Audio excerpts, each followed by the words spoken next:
Bab 230 Tuan Mario. Di sini ada teman Philly dan teman Jenny. Komentar semua orang tidak ada yang tidak mengaguminya.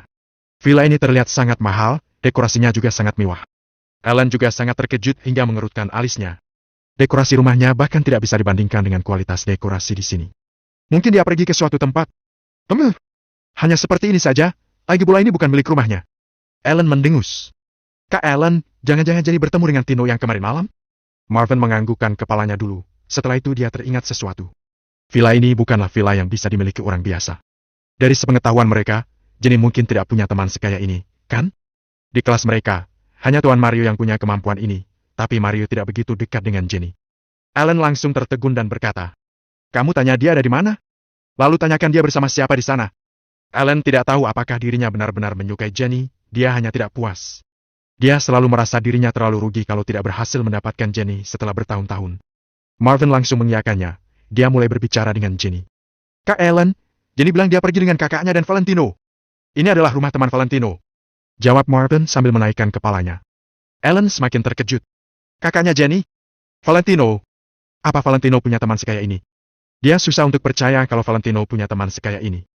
Dilihat dari kemewahan villa ini bisa ditebak pemiliknya pasti orang yang sangat kaya. Meskipun tidak bisa dibandingkan dengan Tuan Mario, kelas mereka juga tidak berbeda jauh dengan Mario.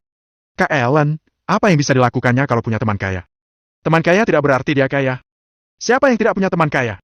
Kita bahkan kenal dengan Tuan Mario, apakah uang Tuan Mario adalah punya kita?" Marvin berlagak menghina. Awalnya Alan tertegun sejenak, terakhir dia juga paham. Benar. Meskipun Valentino punya teman kaya, apa itu menandakan dia juga kaya? Valentino memang kenal dengan orang-orang Kak Ethan, tapi apakah dia adalah bos Kak Ethan? Walaupun Valentino kenal Kak Ethan juga tidak ada gunanya. Di depan Tuan Mario, mereka bukanlah apapun. "Kak Alan, mungkin kamu tidak tahu, tapi aku tahu awalnya Tuan Mario bersama dengan Rain Kingston, itu sekelas dengan Tuan Muda Rain. Kak Ethan, dia hanyalah suruhan Tuan Muda Rain. Kak Ethan hanya bekerja dengan Tuan Muda Rain karena uang." Kalau membahas tentang Kak Ethan, Marvin tetap merendahkannya. Baginya, hanya Tuan Mario yang paling hebat. Alan menganggukkan kepalanya, dia memang pernah mendengar kabar ini. Bala bantuan keluarga Wijaya sangat tertutup, tempo hari setelah menyerang Kak Ari, mereka menutup masalahnya dengan sangat bersih.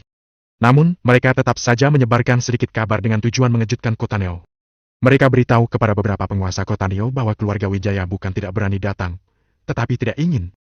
Kalau mereka ingin datang, mereka bisa kapan saja menjajah Kota Neo. "Bukankah besok reuni? Besok kita beri Valentino pelajaran lagi? Kalau bisa mendapatkan bantuan Tuan Mario, Valentino bukanlah apapun," ucap Alan dengan licik. Sekarang Alan sama sekali tidak mementingkan keluarga Jenny. Kalau dia ingin memakai cara lain untuk memaksa Jenny, dia tidak perlu memedulikan keluarga Kusuma sama sekali. Sejak awal dia sudah memeriksa kalau sekeluarga Jenny sama sekali tidak dipandang baik oleh keluarga Kusuma. Ancaman terbesar dari rencana Alan adalah Valentino, karena dia tidak berani menyinggung Kak Ari. Namun, beda cerita kalau dia mendapat bantuan dari Tuan Mario. Dengan adanya bantuan Tuan Mario, Kak Ari bukanlah apapun. Kalau Valentino tidak ada bantuan Kak Ethan dan lainnya, bukankah dia hanya pasrah dihajar Alan? Usaha keluarga laki awalnya berada di 10 besar Kota Neo, statusnya juga sangat tinggi.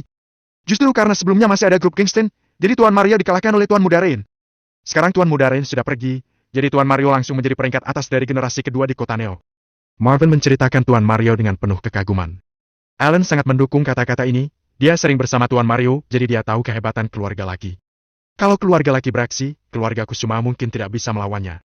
Namun, sepertinya belakangan ini Tuan Mario menjadi lebih rendah hati. Aku juga tidak tahu penyebabnya. Meskipun Tuan Mario rendah hati, dia juga tidak bisa disaingi Valentino. Kalau Valentino berani datang ke reuni besok, aku juga berani memberinya pelajaran. Alan tersenyum licik dengan tatapan yang mematikan. Asalkan dia bisa mengalahkan Valentino, maka dirinya bisa memperlakukan Jenny dengan semaunya. Dalam villa perumahan di Jing Oriental. Mari bertiga mengelilingi villa sekali lagi. Kali ini ekspresi mereka sangat puas, Jenny juga sangat senang. Kali ini mereka bisa mengelilingi sesuka hati ke kamar apapun. Tidak ada yang menyuruh mereka melepaskan sepatu saat masuk kamar. Bagus, memang bagus. Rumah 12 miliar ini, memang bagus. Mary sangat terharu, pandangannya terhadap Valentino menjadi semakin hangat. Sebelumnya dia masih mengira Valentino tidak bisa dibandingkan dengan Raffi. Sekarang semakin lama semakin menyukainya. Benar, ini sangat bagus. Ini bahkan lebih mewah dari rumah Nyonya Besar. David juga sangat menyukainya. Terlihat jelas mereka semua sangat senang. 3 tahun di keluarga Kusuma, ini pertama kalinya mereka merasa bahagia bersama keluarga. "Valentino, apakah besok kamu punya waktu?" Jenny tiba-tiba menanyakan Valentino. "Belum tahu, kenapa?" Valentino terdiam sebentar sambil bertanya. "Apalagi yang mau kamu lakukan?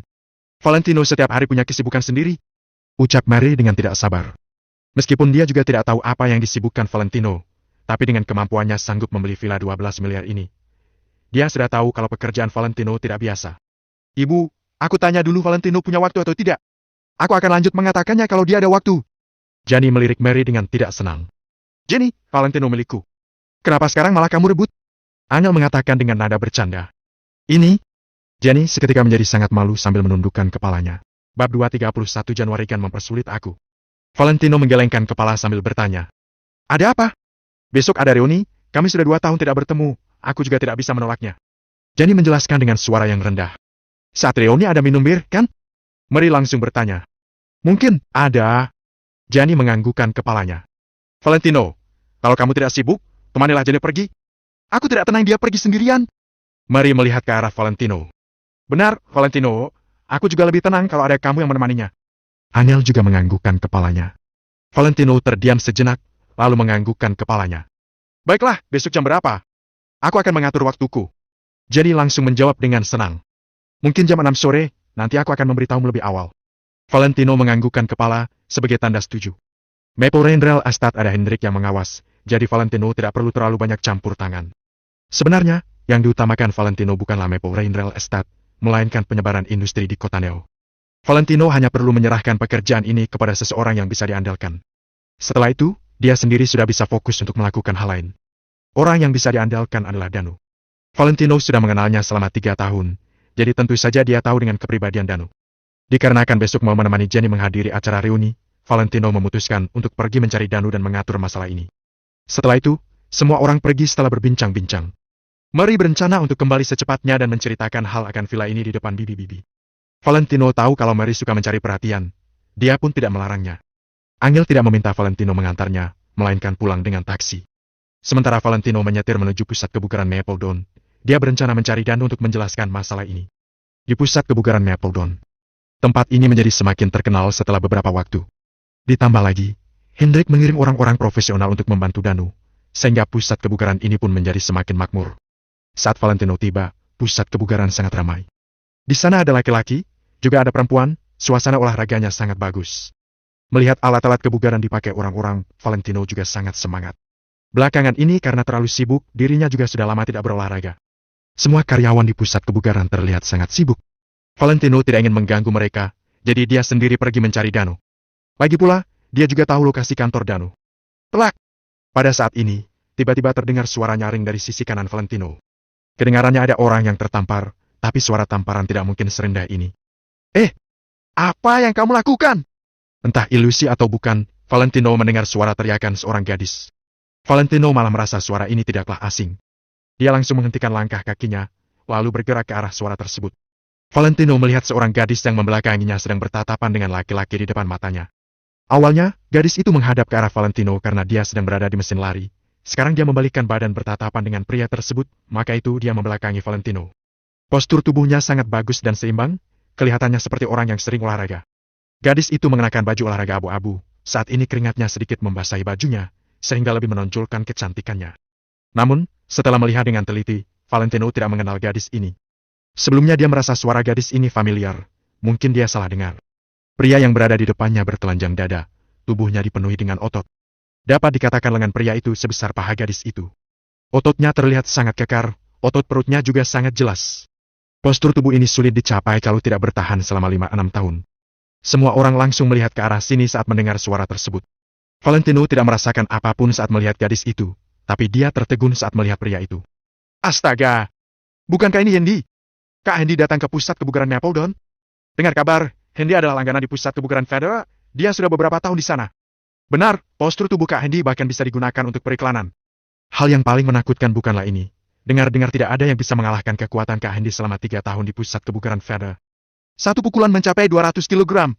Biasanya kekuatan pukulan pria dewasa rata-rata tidak melebihi 150 kg. Namun, semua orang tahu kalau Hendy sedikit mesum, dia selalu berhenti saat melihat wanita. Semua orang terkejut saat melihat Hendy. Semua ini karena Hendy sangat terkenal di bidang ini. Kenapa kamu memotret? Perempuan berteriak kepada Hendy dengan malu. Tadi, Hendy memotretnya saat dia sedang berlari di atas mesin lari. Hai gadis cantik, ini salahmu, kan? Aku memang melewati tempat ini, tapi kamu sengaja meninggikan bokongmu dan menghalangi jalanku. Apa yang bisa aku lakukan? Seharusnya kamu beruntung karena aku tidak langsung menyerangmu. Hihi. Hendy tertawa licik, tatapannya menyapu seluruh badan gadis ini, seakan-akan dipenuhi dengan niat buruk. Beberapa pemuda di belakang juga tertawa licik. Di sekeliling terdapat banyak orang, tapi tidak ada yang menghentikannya. Semua ini karena Hendy sangat terkenal, jadi tidak ada yang berani menyinggungnya. Kamu? Gadis itu menjadi semakin marah, dia pun membentak. Dasar laki-laki brengsek! Dasar mesum! Ekspresi Hendy seketika berubah menjadi sangat buruk saat mendengarnya. Dia menatap gadis itu dengan tatapan dingin. Apa yang kamu katakan? Beraninya kamu memarahiku? Kamu yang duluan menghalangi jalanku. Bukannya meminta maaf, kamu malah memarahiku. Dalam kurun waktu 3 tahun ini, kamu adalah perempuan pertama yang berani bertindak seperti ini. Kamu harus membayarnya hari ini. Hendy tertawa licik, dia mengulurkan tangannya untuk menarik gadis itu.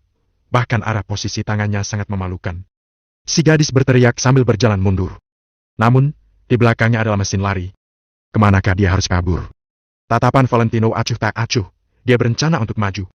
Bagaimanapun juga, pusat kebugaran Mapledon adalah miliknya. Bagaimana mungkin dia membiarkan Hendy sesuka hati di sini? Kak Hendy, dia adalah klien pusat kebugaran kami. Tolong jangan mempersulit aku. Di saat ini, tiba-tiba seorang karyawan berlari kemari dengan wajah penuh senyuman. Melihat kondisi ini, Valentino langsung berhenti di tempat. Usaha apapun kalau ingin berkembang dan sukses, tidak hanya bergantung pada seorang bos saja, tapi karyawan juga sangat penting. Bab 232 membuat keributan. Valentino ingin melihat bagaimana cara karyawan pusat kebugaran Mapledon menangani masalah ini. Mendengar ada yang memanggilnya, Hendy menolehkan kepala dengan tidak senang dan menatap ke arah karyawan ini. Mempersulitmu? Ucap Hendy. Tolong jangan mempersulit aku. Karyawan berbicara sambil mengeluarkan rokok. Meskipun pusat kebugaran ini melarang untuk merokok, karyawan ini tetap melakukannya untuk menunjukkan rasa hormat terhadap Hendy. Pelak! Namun, Hendy malah tiba-tiba menampar karyawan tersebut dengan kuat. Apa-apaan kamu ini? Beraninya kamu menyuruhku untuk jangan mempersulitmu? Emangnya aku mengenalmu? Cibir Hendy. Hendy sangat kuat. Karyawan itu pun tidak berhenti bergerak mundur setelah ditampar. Dia bahkan tidak bersuara lagi. Melihat kondisi ini, Valentino mengerutkan keningnya. Mungkin Hendy tidak hanya menargetkan gadis itu saja. Hendy sembarangan memukul karyawan di pusat kebugaran Mapledon. Dia jelas ingin membuat keributan. Kalau Valentino tidak menyadari niatnya, maka pengalamannya selama ini sia-sia. Setelah pemuda itu dipukul, dia mengepalkan tangannya lalu melepaskannya lagi. Kak Hendy, aku memang tidak berharga, tapi anggap saja kamu memberi muka pada pusat kebugaran Mapledon dan juga memberi muka pada Kak Danu. Karyawan berkata sambil memegang wajahnya. Dasar brengsek! Siapa kalian? Beraninya kalian membuka pusat kebugaran di sini. Apa kamu tahu sudah berapa lama pusat kebugaran federal dibuka di tempat ini? 10 tahun. Apa itu tempat yang pantas kalian singgung? Dasar sekelompok idiot. Hendy tidak berhenti mengatakan kata-kata kasar dengan ekspresi menghina, bahkan dengan tidak sopan meludah di lantai. Sekarang, semua orang di sekeliling pun sudah mengerti tujuannya. Hendy bukan datang untuk olahraga, melainkan datang untuk membuat keributan. Belakangan ini, pembukaan pusat kebugaran Mapledon tentu saja menarik banyak perhatian orang, di antaranya ada klien lama pusat kebugaran Feda. Sepertinya Hendy tidak tahan lagi, jadi dia datang untuk membela pusat kebugaran Feda. Hanya saja, apakah pusat kebugaran Mapledon sanggup menghentikan aksi keributan Hendy? Kenapa? Bukankah pusat kebugaran Mapledon sangat hebat? Aku dengar pengalaman pelatih di sini sangat banyak, bahkan sangat kuat. Ayo, siapa yang berani beradu denganku? Kata Hendy dengan sangat menantang, wajahnya penuh dengan hina. Kata-kata ini langsung membuat semua orang di sekeliling mengerti. Taktik pusat kebugaran Feder sungguh licik. Mereka menyuruh anggota terkenal dari pusat kebugaran mereka untuk mencari keributan di pusat kebugaran Mapledon. Kalau Hendy sanggup mengalahkan semua pelatih di sini, bukankah pusat kebugaran Mapledon akan menjadi bahan candaan semua orang? Pelatih kalian bahkan tidak bisa mengalahkan anggota dari pusat kebugaran lain. Jadi bagaimana kalian melatih anggota kalian? Mendengar kata-kata Hendy, semua pelatih pusat kebugaran Mapledon menjadi sangat marah. Ayo, aku saja! Apa yang ingin kamu adu? Bench press atau angkat besi? Tinju atau barbel? Seorang pelatih kekar langsung berjalan keluar. Haha, untuk apa melakukan hal-hal yang tidak berguna ini? Kekuatan seseorang dilihat dari kemampuan berkelahi. Kalau kamu berani, kamu kalahkan aku sekarang. Hendy tertawa hina. Benar. Alat olahraga semuanya sangat biasa, apalagi kalian sebagai pelatih pasti sering mengkonsumsi protein, kan? Hanya dengan berkelahi, kecepatan reaksi dan kekuatan seseorang baru dapat teruji. Ayo cepat. Kalau tidak bisa, tutup saja pusat kebugaran ini. Beberapa pemuda yang berada tidak jauh dari Hendy melipat tangan sambil mencibir. Semua orang sudah menyadari kalau beberapa orang ini datang bersama Hendy. Sepertinya Hendy datang dengan persiapan matang. Pelatih itu sedikit terdiam, awalnya dia berpikir Hendy mau beradu alat olahraga. Dia tidak menyangka harus beradu dengan kemampuan berkelahi. Mereka bahkan memberikan nama yang lebih halus, kekuatan dan kecepatan reaksi. Namun, mereka sama sekali tidak bisa membantah kata-kata Hendy. Kenapa? Apa kalian takut? Pergi saja kalau takut, ganti yang lain. Kalau kalian tidak mampu, suruh bos kalian keluar. Aku dengar bos kalian lumayan hebat. Apa dia berani? Kalau tidak berani, pergi saja. Jangan menghabiskan waktu semua orang di sini. Hendy dengan badan kekar seakan-akan seperti gunung kecil yang berdiri di tengah lokasi kejadian. Wajahnya pun penuh dengan ekspresi penghinaan. Kamu kira pusat kebugaran Maple Dawn kami tidak ada orang? Seorang pelatih sudah tidak bisa menahan amarahnya lagi. Dia langsung maju dan memukul Hendy. Lengan pelatih ini dipenuhi otot besar, kepalan tangannya yang digenggam erat bagai karung tinju pun mengayun ke arah Hendy. Namun, Hendy tetap menunjukkan ekspresinya yang penuh penghinaan. Melihat kepalan tangan pelatih yang diayunkan ke arahnya, dia langsung mengulurkan lengan kiri untuk menahannya. Kecepatannya sangat cepat hingga berhasil menahan pukulan dari pelatih. Dalam waktu yang bersamaan, Hendy menaikkan tangan kanannya, sambil mengepalkan kelima jari tangannya dan langsung memukul ke arah pelatih. Pukulan itu seakan-akan seperti martil, bahkan diikuti dengan suara angin cepat mengarah ke wajah pelatih. Bak! Kepalan tangan itu langsung terbanting di wajah pelatih. Krak! Pelatih itu terpukul hingga terus bergerak mundur, gigi di mulutnya terlepas 5 hingga 6 butir. Bu! Setelah pelatih bergerak mundur 7-8 langkah, tidak lama kemudian dia langsung jatuh pingsan. Semua orang sangat terkejut. Kekuatan Hendy memang sangat menakutkan. Tidak disangka, kekuatan sebuah pukulan Hendy akan langsung membuat seorang pria dewasa jatuh pingsan. Beberapa orang di sekeliling juga tahu dengan kekuatan pukulan Hendy, tapi mereka tidak menyangka pukulannya akan begitu menakutkan. Apakah dia manusia? Melihat ekspresi wajah Hendy yang acuh tak acuh, seakan-akan dia belum menggunakan sepenuh tenaganya. Jika Hendy menggunakan pukulan tenaga penuh, apakah dia bisa membunuh seekor sapi? Hah? Sampah tetaplah sampah. Kamu bahkan tidak bisa menahan pukulanku. Kalau begitu, murid yang kamu ajarkan bukankah akan langsung berlutut di depanku sebelum aku memukulnya? Pelatih seperti ini adalah pelatih sampah. Murid yang diajarkannya juga sampah. Pusat kebugaran Maple Dawn ini adalah sampah. Hendy menjadi sangat sombong setelah berhasil menjatuhkan pelatih itu. Kenapa? Kalian tidak puas? Kalau tidak puas, kalian bisa menyerangku bersamaan, lalu lihat saja, maka aku bisa menjatuhkan kalian dengan satu pukulan. Hendy tiba-tiba melihat ke arah beberapa pelatih itu. Semua pelatih bergetar, tidak ada yang berani berbicara. Tadi itu adalah pelatih nomor 1 di sini, kekuatan dan kesehatan fisiknya adalah yang terdepan dari semuanya. Namun, dia malah tidak sanggup melawan satu pukulan dari Hendy, apalagi dengan mereka. Tidak ada yang berani menerima tantangan Hendy. Sekarang ada banyak klien pusat kebugaran Maple Dawn sudah tidak sanggup melihat semua ini lagi. Pusat kebugaran yang begitu besar malah tidak memiliki pelatih yang kuat.